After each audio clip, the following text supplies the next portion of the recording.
തുടക്കത്തിൽ സൂചിപ്പിച്ചതുപോലെ തന്നെ കൽപ്പാത്തിയിൽ ഇന്ന് വൈകിട്ട് 4 ക്ഷേത്രങ്ങളിലെ 6 രഥങ്ങൾ ശ്രീ വിശാലാക്ഷി സമേത വിശ്വനാഥ ക്ഷേത്രത്തിൽ സംഗമിക്കും. കാഴ്ച കണ്ടു തൊഴാൻ 10,000 അവിടേക്ക് ഒഴുകിയെത്തും.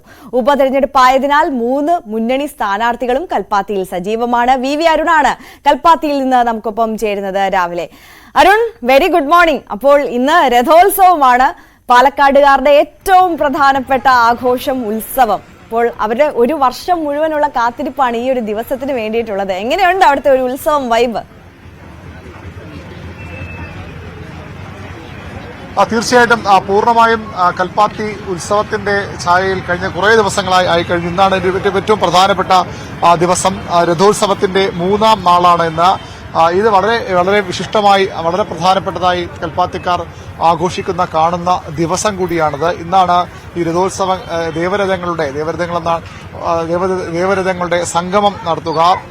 ഇന്ന് രാവിലെ പഴയ കൽപ്പാത്തി ലക്ഷ്മീനാരായണ പെരുമാളും ചാത്തപുരം പ്രസന്ന മഹാഗണപതിയും രഥാരോഹണം നടത്തും. അതാണ് ഇന്ന് ഏറ്റവും പ്രധാനപ്പെട്ട രാവിലെയുള്ള ചടങ്ങ്. ചാത്തപുരം ക്ഷേത്രം ഇതിന്റെ പിൻവശത്താണ്. അവിടെ ഈ ചാത്തപുരം ഗണപതി ക്ഷേത്രത്തിൽ ഒരൊറ്റ ദിവസം കൊണ്ട് കൽപ്പാത്തി അഗ്രഹാര വീതികളെല്ലാം എത്തുന്ന രഥമാണ് ചാത്തപുരം പ്രസന്ന മഹാഗണപതിയുടെ. രാവിലെ അല്പസമയത്തിനകം അവിടെ രഥാരോഹണം നടന്ന രഥം ഈ കൽപ്പാത്തിയുടെ എല്ലാ വീതികളിലും, പൈതൃക ഗ്രാമമാണ് കൽപ്പാത്തി, ഭക്തിപരമായി കാശിയോട് ഉപമിക്കുന്ന, കാശി വിശ്വനാഥ ക്ഷേത്രത്തോട് ഉപമിക്കുന്ന ക്ഷേത്രമാണ് കൽപ്പാത്തിയിലെ വിശ്വനാഥ ക്ഷേത്രം. അതുകൊണ്ട് തന്നെ വളരെ വിശിഷ്ടമായി വളരെ പ്രധാനപ്പെട്ടതായി ഭക്തർ കാണുന്ന ഒരു ദേശം കൂടിയാണത്. പ്രസന്ന മഹാഗണപതിയുടെ 3ാം തിരുനാളിൽ 6 രഥങ്ങളും വൈകിട്ടോടുകൂടി ഈ ക്ഷേത്രങ്ങളിലെ 6 രഥങ്ങളും ഇവിടെ കൽപ്പാത്തിയിൽ സംഗമിക്കും. അതാണ് ഏറ്റവും പ്രധാനപ്പെട്ട ചടങ്ങ്. രഥോത്സവത്തിന് 2ാം നാളെ ഇന്നലെ പുതിയ കൽപ്പാത്തി മന്തക്കര മഹാഗണപതി രഥാരോഹണം നടത്തിയിരുന്നു. വൈകിട്ട് പ്രയാണം കൽപ്പാത്തി ക്ഷിപ്രപ്രസാദ ഗണപതി ക്ഷേത്രത്തിന് മുന്നിലെ എത്തി അവിടെ നിലയുറപ്പിച്ചിട്ടുണ്ട്. അവിടെ നിന്ന് ഇന്ന് പ്രയാണം തുടങ്ങി കൽപ്പാത്തി വിശാലാക്ഷി സമേത, അതാണ് ആ ക്ഷേത്രമാണ് ഇവിടുത്തെ ഏറ്റവും പ്രധാനപ്പെട്ട ക്ഷേത്രം. അതിനു മുന്നിലാണ് നമ്മൾ ഉള്ളത്. വിശാലാക്ഷി സമേത വിശ്വനാഥ ക്ഷേത്രം. ഈ വിശാലാക്ഷി സമേത വിശ്വനാഥ ക്ഷേത്രമാണ് കാശി വിശ്വനാഥ ക്ഷേത്രത്തോട് ഉപമിക്കുന്നത്, അല്ലെങ്കിൽ അത്രത്തോളം പ്രാധാന്യമുള്ളതായി ഭക്തർ കണക്കാക്കുന്നത്. അത് ഇന്നലെ വൈകിട്ട് ഇവിടെ എത്തി രഥപ്രയാണം ആരംഭിച്ചിരുന്നു. വൈകിട്ടാണ് ഈ രഥങ്ങൾ സംഗമിക്കുക. 3 രഥങ്ങൾക്ക് പിന്നാലെ ചമയങ്ങൾ ഒരുക്കിയാണ് ഈ രഥങ്ങളെല്ലാം. നമുക്ക് തിരക്ക് കാണാം, വലിയ തിരക്കാണ് ഈ കൽപ്പാത്തിയിലെ ക്ഷേത്രങ്ങളെല്ലാം ഉള്ളത്. കൽപ്പാത്തിക്കാർക്ക് ഇതൊരു ഉത്സവം. നമ്മൾ സാധാരണ ഓണം എന്നൊക്കെ പറയുമ്പോൾ തന്നെ കൽപ്പാത്തിക്കാരുടെ ഏറ്റവും പ്രധാനപ്പെട്ട ഉത്സവ ദിനമാണെന്ന്. അവർ എവിടെയായിരുന്നു, ലോകത്തിന്റെ ഏതു ഭാഗത്തായിരുന്നു കൽപ്പാത്തിക്കാർ എല്ലാവരും ഇവിടേക്ക് നാട്ടിൽ എത്തും. അതാണ് ഈ അത്രയധികം പ്രാധാന്യത്തോടെ അവർ കാണുന്ന ഉത്സവമാണ്. ഏതായാലും 5 രഥങ്ങളും ഇന്ന് ഏതാണ്ട് വൈകിട്ടാവുമ്പോൾ 5 രഥങ്ങളും ഇവിടെ ഈ ക്ഷേത്രത്തിന് മുന്നിലെത്തും. അവിടെ 6 രഥങ്ങളുടെ സംഗമം ഉണ്ടാകും. വിശാലാക്ഷി സമേത വിശ്വനാഥ ക്ഷേത്രത്തിലെ രഥങ്ങൾ തേരുമുട്ടി യഥാസ്ഥാനത്ത് ഇവിടെ നിർത്തിയിട്ട് നമ്മളിപ്പോൾ കണ്ടതുപോലെ ഇവിടെ നിർത്തിയിട്ടുണ്ട്.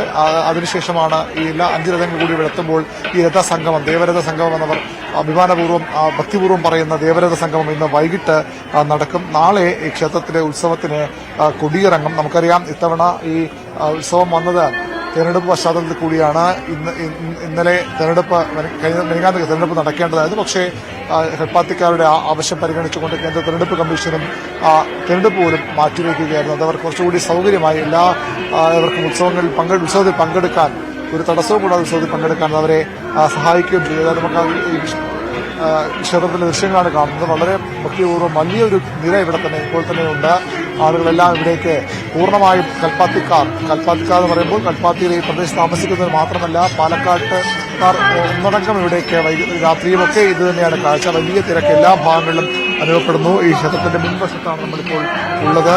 ഇവിടെ വലിയ തിരക്ക്. കൽപ്പാത്തിക്കാർക്ക്, പാലക്കാട്ടുകാർക്ക് ഏറ്റവും പ്രധാനപ്പെട്ട ദിവസങ്ങളിലൊന്നാണിത്. തിരഞ്ഞെടുപ്പ് വരുമ്പോൾ ഇത് സ്വാഭാവികമായും അവരുടെ ഉത്സവത്തെ തടസ്സപ്പെടുത്തുമോ അല്ലെങ്കിൽ ഉത്സവത്തിന്റെ തിളക്കം കുറയ്ക്കുമോ എന്ന ആശങ്ക ഉണ്ടായിരുന്നു. പക്ഷെ അതെല്ലാം മാറി തെരഞ്ഞെടുപ്പ് തന്നെ നീട്ടിവെച്ചുകൊണ്ട് ഇവിടെ കൽപ്പാത്തിക്കാരെ അവരുടെ ഉത്സവം നടത്തുന്നതിന് അവർക്ക് എല്ലാ സഹായങ്ങളും അല്ലെങ്കിൽ സഹകരണവും സർക്കാരുകളുടെ ഭാഗത്തുനിന്നും ഉണ്ടാകുമായിരുന്നു. ഏതായാലും ഇന്ന് വൈകിട്ടാണ് രഥസംഗമം. അതിന്റെ ഭാഗമായുള്ള ചടങ്ങുകൾ അല്പസമയത്തിനകം ആരംഭിക്കും.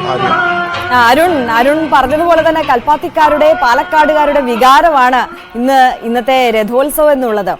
ഈ വികാരം വോട്ടാക്കി മാറ്റാൻ എല്ലാ മുന്നണികളും അവിടെ ശ്രമിക്കുന്നുമുണ്ട്. അപ്പോൾ സ്വാഭാവികമായും കഴിഞ്ഞ ദിവസങ്ങളിലൊക്കെ നമ്മൾ കണ്ടി തേര് വലിക്കാനൊക്കെ സ്ഥാനാർത്ഥികളും നേതാക്കന്മാരും ഒക്കെ അവിടെയും മത്സരത്തിനുണ്ടായിരുന്നു. അപ്പോൾ ഇന്നും ആ കാഴ്ചകളൊക്കെ കാണാം അല്ലേ? തീർച്ചയായിട്ടും ഈ തേര് വലിക്കാൻ, തേര് പ്രദക്ഷിണത്തിൽ ഭാഗമാകാനൊക്കെ എല്ലാ മൂന്ന് മുന്നണികളുടെയും സ്ഥാനാർത്ഥികൾ കഴിഞ്ഞ ദിവസം ആദ്യ ദിവസം ഇവിടെ എത്തിയിരുന്നു. നമ്മൾ കണ്ടതാണ്. അതുകൊണ്ട് വിവാദങ്ങളുമൊക്കെ നമ്മൾ കണ്ടതാണ്. എല്ലാവരും മുന്നിൽ നിൽക്കും. ആരാണ് ഇവിടെ കൽപ്പാത്തിക്കാരുടെ മനസ്സിലേക്ക് കയറുക, അതിനുള്ളൊരു ശ്രമം തന്നെയാണ് സ്വാഭാവികമായും. ഉത്സവവും അതിനുള്ള ഒരു അവസരമായി അവർ കാണുന്നു. ഇന്നും രഥസംഗമം നടക്കുമ്പോൾ, ദേവരഥ സംഗമം നടക്കുമ്പോൾ മുഴുവൻ സ്ഥാനാർത്ഥികളും ഇവിടെ എത്താൻ തന്നെയാണ് സാധ്യത. അതനുസരിച്ചാണ് അവരുടെ ഷെഡ്യൂളുകൾ പോലും, ഇന്നത്തെ പ്രചരണം പോലും ക്രമീകരിച്ചിരിക്കുന്നത്. തേര് അത്രത്തോളം പ്രാധാന്യത്തോടുകൂടി കൽപ്പാത്തിക്കാർ കാണുന്നതാണ്. രഥോത്സവം അത്രയധികം പ്രാധാന്യത്തോടെ കാണുന്നതാണ്. ഈ തെരഞ്ഞെടുപ്പിൽ കൽപ്പാത്തിക്കാരുടെ ഈ ഭാഗത്തെ വോട്ട് വളരെ പ്രധാനപ്പെട്ടതാണ്. പരമ്പരാഗതമായ BJPക്ക് വലിയ അളവ് ലഭിക്കുന്ന വോട്ട്, കോൺഗ്രസിനും സ്വാധീനമുള്ള ഒരു മേഖല. അവിടെ ഇത്തവണ ഓരോ വോട്ടും വളരെ നിർണായകമാണ്. ആ വോട്ട് ഉറപ്പിക്കാനുള്ള ശ്രമത്തിലാകും സ്ഥാനാർത്ഥികൾ എത്തുക. നമുക്കറിയാം, ഈ കഴിഞ്ഞ തവണ BJPക്ക് വലിയ മുന്നേറ്റമുണ്ടാക്കിയ പ്രദേശങ്ങളിൽ ഒന്നുകൂടിയാണത്. ഇത്തവണ അതിലൊരു മാറ്റം വരുത്താൻ UDFും അതുപോലെ തന്നെ LDFും വലിയ ശ്രമിക്കുന്നുണ്ട്. BJP ആകട്ടെ ഇവിടെ നിന്ന് ഒരു വോട്ട് പോലും ചോർന്നു പോകാതിരിക്കാനുള്ള ശ്രമത്തിലുമാണ്. ഏതായാലും ഈ തേരിനൊപ്പമൊക്കെ ദൃശ്യങ്ങൾ കുറച്ചുകൂടി ഇപ്പോൾ വലിയ തിരക്ക്, ഈ ക്ഷേത്രത്തിലേക്ക് വരാനുള്ള വലിയ ക്യൂ ആണ് നമ്മൾ കാണുന്നത്. കുട്ടികളും സ്ത്രീകളും പുരുഷന്മാരും ഒക്കെ, അതായത് കൽപ്പാത്തിക്കാർ ഒന്നടങ്കം ഇവിടേക്ക് ഒഴുകിയെത്തുന്ന ഒരു കാഴ്ചയാണ് നമുക്കിപ്പോൾ ഇവിടെയുള്ളത്. അത്രയധികം പ്രാധാന്യത്തോടെ കൽപ്പാത്തിക്കാർ കാണുന്ന ഉത്സവം. അതുകൊണ്ട് തന്നെ ഈ ഉത്സവം പരമാവധി പൊലിപ്പിക്കാൻ സർക്കാരും മുനിസിപ്പാലിറ്റിയും മറ്റ് സംവിധാനങ്ങളും ഒക്കെ ശ്രമിക്കുന്നു. രാഷ്ട്രീയ പാർട്ടികളും ഇവിടെ തെരഞ്ഞെടുപ്പിൽ മത്സരിക്കുന്നവരുമൊക്കെ ഒരു തരത്തിലും ഇവിടെ ഒരു കുറവുണ്ടാകരുന്ന വാശിയോടുകൂടിയാണ് ഇവിടെ പ്രവർത്തനങ്ങളിൽ ഏർപ്പെട്ടത്. അതുകൊണ്ട് തന്നെ വൈകുന്നേരത്തെ രഥസംഗമത്തിലും മൂന്ന് സ്ഥാനാർത്ഥികളും എത്തും. ആർക്കാകും ഈ കൽപ്പാത്തിക്കാരുടെ മനസ്സിലേക്ക് കയറാൻ കഴിയുക എന്നതിനുള്ള ഒരു ശ്രമമാണ് മൂന്ന് സ്ഥാനാർത്ഥികളും നടത്തുന്നത്. തീർച്ചയായും. വി അരുണാണ് കൽപ്പാത്തിയിൽ നിന്ന് നമുക്കൊപ്പം ചേരുന്നത്. അരുൺ, നേരത്തെ നമ്മൾ ഇവരുടെയൊക്കെ അഭിപ്രായങ്ങളൊക്കെ കഴിഞ്ഞ ദിവസങ്ങളിലൊക്കെ ചോദിച്ചപ്പോൾ പറഞ്ഞിട്ടുണ്ടായിരുന്നു ഈ തെരഞ്ഞെടുപ്പ് മാറ്റിയതുമായിട്ടൊക്കെ ബന്ധപ്പെട്ട്.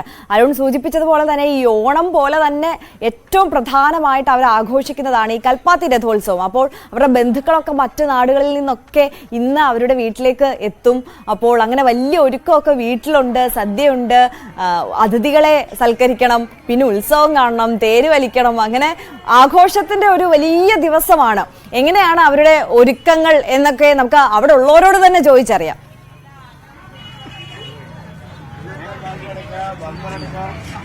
തീർച്ചയായിട്ടും ഇതൊരു ദിവസത്തെ അല്ല, പല ദിവസങ്ങൾ നീണ്ട തയ്യാറെടുപ്പുകളാണ് കൽപ്പാത്തിക്കാർക്ക്. ഈ രഥോത്സവം ഒരു വർഷം തന്നെ അവർ കാത്തിരിക്കുന്നത് ഇവിടെ ഈ ദിവസങ്ങൾ ഇവിടെ എത്താനാണ്. ഇവിടെ എത്തി ആ ഉത്സവത്തിന്റെ ഭാഗമാകാനാണ്. അവരുടെ സുഹൃത്തുക്കൾ, പല നാടുകളിൽ നിന്നുള്ള ഈ കൽപ്പാത്തിക്കാരുടെ സുഹൃത്തുക്കൾ സ്വാഭാവികമായും ഇവിടേക്ക് എത്തും. അവരെ ഇവിടേക്ക് കൊണ്ടുവരും. അതുപോലെ തന്നെ വീടുകളിലും അതുമായി ബന്ധപ്പെട്ട ഒരുക്കങ്ങളൊക്കെ സ്വാഭാവികമായും ഉണ്ടാകും. ഏതായാലും കൽപ്പാത്തിക്കാരൊക്കെ ഇതിന്റെ തിരക്കിലാണ്. അവരുടെ പ്രതികരണങ്ങൾ, വീടുകളിൽ നിന്നുള്ള പ്രതികരണങ്ങളൊക്കെ, വീടുകൾക്ക് ഒരു പ്രത്യേകത, ഈ വീടുകൾക്ക് മുന്നിലൊക്കെ ഇപ്പോൾ താൽക്കാലിക കച്ചവട സ്ഥാപനങ്ങൾ നമുക്ക് ദൃശ്യമുണ്ട്. കാരണം ഇവിടെ വീടുകൾക്ക് മുന്നിൽ മുനിസിപ്പാലിറ്റിക്ക് പണം കൊടുത്തതിനു ശേഷം ഈ വീട്ടുകാർക്കുമൊക്കെ പണം കൊടുത്താലാണ് ഇവിടെ കച്ചവടം നടത്താനാവുക. അങ്ങനെ ഈ വീടുകൾക്ക് മുന്നിൽ മുഴുവൻ കച്ചവട സ്ഥാപനങ്ങളാണ്. അതായത് പൂർണ്ണമായും കൽപ്പാത്തിക്കാരുടെ ആഘോഷം. അവർ എല്ലാ സംവിധാനങ്ങളും അതിനുവേണ്ടി ഒരുക്കും, എല്ലാ തയ്യാറെടുപ്പുകളും നടത്തും. നമുക്കുണ്ട് വീടുകൾക്ക് മുന്നിലൊക്കെ ഇപ്പോൾ വീട്ടുകാരെക്കാൾ ഒരുപക്ഷെ കച്ചവടക്കാരൊക്കെ വീടുകളുടെ മുന്നിലുണ്ട്. വീട്ടുകാരൊക്കെ പലരും ഈ ഉത്സവ നടക്കുന്ന ക്ഷേത്രങ്ങളിലാകാം, ഒരു ക്ഷേത്രമല്ല, അതാണ് ഏറ്റവും പ്രധാനപ്പെട്ട കാര്യം. എല്ലാവരും ഇവിടെ ഉത്സവ തയ്യാറെടുപ്പുകൾക്കായി മാറിയിട്ടുണ്ട്. നാട്ടുകാർക്ക് പുറമെ പുറത്തുള്ള ആളുകൾ കൂടി വരുമ്പോൾ സ്വാഭാവികമായും വലിയൊരു തിരക്കിലേക്ക് കൽപ്പാത്തി അമർന്നു കഴിഞ്ഞു. ആളുകൾ കൂട്ടത്തോടെ ഇവിടേക്ക് എത്തുകയാണ്. എല്ലാ വീടുകൾക്ക് മുന്നിൽ പ്രത്യേക അലങ്കാരങ്ങൾ, ആ രീതിയിൽ വീടുകൾ അലങ്കരിച്ച് ആളുകളെ വരവേൽക്കാൻ, ഇവിടെ ഉത്സവത്തിലെത്തുന്ന വരവേൽക്കാൻ, തങ്ങളുടെ ബന്ധുക്കളെ, സുഹൃത്തുക്കളെ ഒക്കെ വരവേൽക്കാനൊക്കെ കൽപ്പാത്തിക്കാർ തയ്യാറെടുത്തു കഴിഞ്ഞു. അവസാന ഇന്ന് പ്രധാനപ്പെട്ട ദിവസം, നാളെ ഉത്സവം കൊടിയിറങ്ങും. ഏതായാലും കൽപ്പാത്തിയിൽ വലിയ ആഘോഷ രാവുകളാണ്, ആഘോഷ ദിനങ്ങളാണ്. ഇന്നും നാളെയും കൂടി, നാളെ ഉത്സവം സമാപിക്കും വരെ അതുതന്നെയാകും കൽപ്പാത്തിയിലെ കാഴ്ചകൾ. നമുക്ക് ഇവിടുത്തെ തെരുവിന്റെ കാഴ്ചകളൊക്കെയാണ് നമ്മൾ ഇപ്പോൾ കാണുന്നത്. തീർച്ചയായും കൽപ്പാത്തിയിലെ വീതിയിലൂടെ നടക്കുകയാണ് വി അരുൺ. എന്തായാലും അവിടെ നിന്നുള്ള ഈ ദേവരഥ സംഗമ ദിവസമായ ഇന്ന്, അത്രത്തോളം പ്രാധാന്യമുള്ള വിശേഷാൽ ദിവസമായ ഇന്നത്തെ അവിടുത്തെ കാഴ്ചകളാണ് കണ്ടുകൊണ്ടിരിക്കുന്നത്. എന്തായാലും വൈകുന്നേരമാണ് അല്ലെ അരുൺ ദേവരഥ സംഗമം. ഈ ദേവരഥ സംഗമത്തിന്റെ ഒരു പ്രത്യേകത അതെങ്ങനെയാണ്?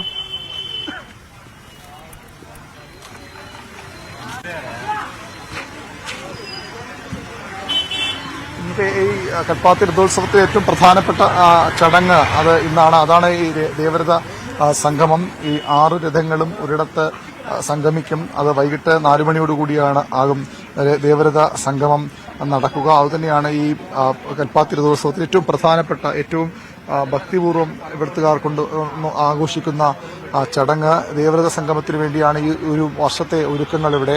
ആ ദേവരഥ സംഗമം ഇന്ന് വൈകിട്ട് ഇവിടെ നടക്കും. രഥോത്സവത്തിന്റെ 3-ാം നാളിൽ ആണ് ഇന്ന്. 3-ാം നാൾ ഏറ്റവും പ്രധാനപ്പെട്ട ദിവസം. പഴയ കൽപ്പാത്തി ലക്ഷ്മീനാരായണ പെരുമാളും ചാത്തപുരം പ്രസന്ന മഹാഗണപതിയും രഥാരോഹണം നടത്തിയാണ് ഇന്ന് ഇത്. നമുക്കിവിടെ വീട്ടിന് മുന്നിൽ ആളുകൾ കോലമിടുന്നതൊക്കെ കാണാം. ഇന്നാണല്ലേ ഈ പ്രധാനപ്പെട്ട ചടങ്ങ്. എന്തൊക്കെയാണ് ഇന്ന് ശരിക്കും നടക്കുന്നത്? ഇന്നെന്താണ് പ്രധാനമായി ഇവിടെ നടക്കാൻ പോകുന്ന ചടങ്ങുകൾ? கல்பாத்தி நீங்க தான் சொல்லணும். எல்லாத்தையும் சொல்றது. கல்பாத்தி தேரு 4 கிராமத்து particular Chathapuram old Kalpathi, new Kalpathi, Manthakkara Ganapathi 4 அம்பலத்துல கார் ஃபெஸ்டிவல் ആണ്. കൊല്ലമായിട്ട് നല്ല വേൾഡ് ഫേമസ് ആണ്. നമ്മ പാലക്കാട് കാർ ഫെസ്റ്റിവൽ ഉണ്ട്, വേൾഡ് ഫെസ്റ്റിവൽ. ഞങ്ങൾ കുട്ടിക്കാലങ്ങളെ കൊണ്ട് ഇവിടെ കണ്ടുകൊണ്ടിരിക്കുകയാണ്. രഥസംഗമം നടക്കുന്നത് 5ാം തിരുനാൾ 12ാം തീയതി 5ാം നാൾ ഇത് സംഗമം ഉണ്ടാകും. 5 പേരും 4 ഗ്രാമത്തിൽ കൊണ്ട് ഇവിടെ ഒരുമിച്ച് കാണാം. വീടുകളിലൊക്കെ ആഘോഷങ്ങളല്ലേ? എന്താ പ്രിപ്പറേഷൻസ് എന്തൊക്കെയുള്ള വീടിനുള്ള? ഫോറിനിലിருந்து എല്ലാവരും വരും, എല്ലാവരും ആഘോഷിക്കും. വയസ്സായവരൊന്നും കാര്യമില്ല, ഞങ്ങൾ ആഘോഷിച്ച് തേരൊക്കെ വിളിക്കും. ഇൻട്രസ്റ്റ് ആയി 10 ദിവസം എനർജി ആയിട്ട് ഞങ്ങൾ ഇരിക്കും. അതാണ് പ്രധാനം. ദൈവത്തിന്റെ അറിവ് കൊണ്ട് ഞങ്ങൾ 10 ദിവസം എനർജിക്കായിട്ട് കാർ ഫെസ്റ്റിവൽ കൊണ്ടാടും. സ്വന്തക്കാരെ അത്ര പേര് ഇവിടെ വരും. എല്ലാവരും വന്നിട്ടുണ്ടോ? വീട്ടിലൊക്കെ എല്ലാവരും സ്വന്തക്കാരൊക്കെ വന്ന് ഫോറിനൊക്കെ വന്നിട്ടുണ്ടോ? ഓ, എല്ലാവരും പുറത്ത് പോയിട്ടുണ്ട്. ഇത് ദുബായ്, ഇവരൊക്കെ ദുബായിൽ നിന്ന് വന്നിട്ടുണ്ട്. ചെന്നൈ, അമേരിക്ക എല്ലാവരും എല്ലാവരും തേര് കാണാൻ പോയിട്ടുണ്ട്. ആമാ, സദ്യയൊക്കെയാണ് ഇവിടെ. ഇവര് അമ്പലത്തിൽ 10-30 കൊല്ലമായി ഡ്രസ്സറാണ് പ്രസിഡന്റ്. യങ്സ്റ്റേഴ്സ് അസോസിയേഷൻ കാർ ഫെസ്റ്റിവലിന്റെ യങ്സ്റ്റേഴ്സ് അസോസിയേഷൻ ജോറായിട്ട് നടക്കും. രഥോത്സവം പറഞ്ഞാൽ എല്ലാവരും സ്ഥലത്തു നിന്ന് വരും. പിരിവൊക്കെ ചെയ്ത് ഇവരൊക്കെ പിരിവൊക്കെ ചെയ്ത് കൊണ്ടുവരും. പേര് രാമചന്ദ്രനാണ്, ഹിന്ദു ചന്ദ്രൻ എന്ന് പറയും. എല്ലാവരും ഹിന്ദു പേപ്പർ ആളാണ്. അത് ഹിന്ദു പേപ്പറുണ്ട്. എന്താണ് ഈ പഴയ ഓർമ്മകളൊക്കെ എങ്ങനെയാണ് രഥോത്സവത്തിൽ? പഴയ ഓർമ്മയെല്ലാം ചൊല്ലുങ്കോ. പഴയ ഓർമ്മ പറഞ്ഞാൽ വളരെ ജോറായിട്ട് കൊല്ലം ഏറിക്കൊണ്ടിരിക്കുകയാണ്. കാലത്ത് വേറെ ഇപ്പോഴത്തെ ട്രെൻഡുകളെല്ലാം മാറിയില്ലേ? അതുകൊണ്ട് ആർക്കും ഒരുപാട് നല്ല അസാധ്യമായിട്ട് ഇത് കാണാൻ വേണ്ടി തന്നെ പോകുന്നതൊക്കെ അറിവ്. പണ്ടേക്ക് ഇത് വേറെ ഇപ്പോഴത്തെ ട്രെൻഡുകൾ തകുന്നപടി ജനങ്ങൾ കൂടിക്കൊണ്ടേയിരിക്കും. പ്രധാനം എല്ലാം 10 ദിവസം ദൈവത്തിന്റെ അറിവ് കൊണ്ട് ഈ തിരുവനന്തപുരത്താണ് ഇവർ 10-60 കൊല്ലമായിട്ട് ഇവിടെ തന്നെ താമസം. ദുബായിൽ നിന്ന് വന്നാണ് ദിവസം പങ്കെടുക്കാൻ. எனக்கு மலையாளம் அறியல. தமிழ் சொல்லுங்க. நான் துபாயில இருந்து தான் வந்திருக்கேன். இது என்னோட சிஸ்டர், என்னோட அத்திம்பை. எப்பவும் வருஷம் தேருக்கு வரும். இந்த தேரி எனக்கு ரொம்ப பிடிக்கும். அதான் എല്ലാ വർഷവും വരും. ഓ, വേറെ മാറ്റമില്ല. മാറ്റമേ ഇല്ല. ഇതാണ് കൽപ്പാത്തിക്കാരുടെ പ്രതികരണം. രഥോത്സവം കാണാൻ എല്ലാവരും ദുബായിൽ നിന്നും എല്ലായിടത്തും എത്തുന്ന ആളുകളാണ്. കോലം വരയ്ക്കൽ നമുക്കറിയാം ഈ തെരുവുകൾ പ്രധാനപ്പെട്ട ഒരു ചടങ്ങാണ്. എല്ലാ ദിവസവും ഇങ്ങനെ കോലം വരയ്ക്കും. ഇപ്പോൾ ആഘോഷത്തിന്റെ ദിവസങ്ങൾ കൂടിയാണ്. അതുകൊണ്ട് തന്നെ കുറച്ചുകൂടി മനോഹരങ്ങളായ കോലങ്ങളാണ് നമുക്കിവിടെ എല്ലാം ഈ ദിവസങ്ങളിൽ കാണാനാകുന്നത്. കൽപ്പാത്തിക്കാർ അവർക്ക് നമ്മൾ സൂചിപ്പിച്ച പോലെ ഓരോ വർഷവും അതിന്റെ പെരുമ, അതിന്റെ ഭംഗി കൂടി വരുന്നു എന്നാണ് കൽപ്പാത്തിക്കാരുടെ പ്രതികരണം. ഏതായാലും ആളുകൾ ഇവിടേക്ക്, കൂടുതൽ പേർ ഇവിടേക്ക് ഓരോ നിമിഷവും എത്തുന്നതാണ് നമുക്ക് കാണാനാകുന്നത്. ഏതായാലും ഇന്ന് വൈകിട്ടാണ് ദേവരഥ സംഗമം. കൽപ്പാത്തിക്കാർ ഏറെ ആഹ്ലാദത്തോടുകൂടി, ഏറെ ഭക്തിയോടുകൂടി കാണുന്ന ദേവരഥ സംഗമത്തിനുള്ള ഒരുക്കങ്ങളെല്ലാം പൂർത്തിയാകുന്നു. ഇനിയുള്ള മണിക്കൂറുകളിലും കൂടുതൽ ആളുകൾ ഇവിടേക്ക് എത്തും. മറ്റ് ചടങ്ങുകളും ഉത്സവത്തിന്റെ ഭാഗമായി ക്ഷേത്രങ്ങളും ചടങ്ങുകളും പുരോഗമിക്കുകയാണ്. ആര്യ. തീർച്ചയായും ശരി അരുൺ. വി അരുണാണ് കൽപ്പാത്തിയിൽ നിന്ന് അവിടുത്തെ കാഴ്ചകളൊക്കെ നമ്മളിലേക്ക് എത്തിച്ചത്. എന്തായാലും ദേവരഥ സംഗമത്തിനായി എല്ലാവരും അവിടെ ഒരുങ്ങിക്കഴിഞ്ഞിരിക്കുകയാണ്. എല്ലാ വീടുകളും ഒരുങ്ങിക്കഴിഞ്ഞു. ബന്ധുക്കളും ഒക്കെ ഫോറിൻ കൺട്രീസിൽ നിന്നൊക്കെ എല്ലാവരും ഈ ഒരു ഉത്സവം പ്രമാണിച്ചാണ് എല്ലാ വർഷവും എത്താറുള്ളത് എന്നാണ് പറയുന്നത്. ദുബായിൽ നിന്നൊക്കെ ആഘോഷത്തിൽ പങ്കെടുക്കാൻ എത്തിയ ഒരു അമ്മയൊക്കെ നമ്മൾ കണ്ടു. അങ്ങനെ വീടുകളെല്ലാം ഒരുങ്ങിക്കഴിഞ്ഞു. വൈകുന്നേരമാണ് ഇനി ദേവരഥ സംഗമം. ആ ഒരു തേര് വലിക്കാനൊക്കെയുള്ള ഒരു പ്രിപ്പറേഷനിലും സന്തോഷത്തിലും അതിന്റെ ഒരു ആഹ്ലാദത്തിലും ഒക്കെയാണ് പാലക്കാട്ടുകാർ, കൽപ്പാത്തിക്കാർ ഉള്ളത്. എന്തായാലും നമുക്കിനി മറ്റു വാർത്തകൾ കൂടി നോക്കാം. ഇനി നമ്മൾ പോകുന്നത് ശബരിമലയിലേക്കാണ്. മണ്ഡല മകരവിളക്ക് തീർത്ഥ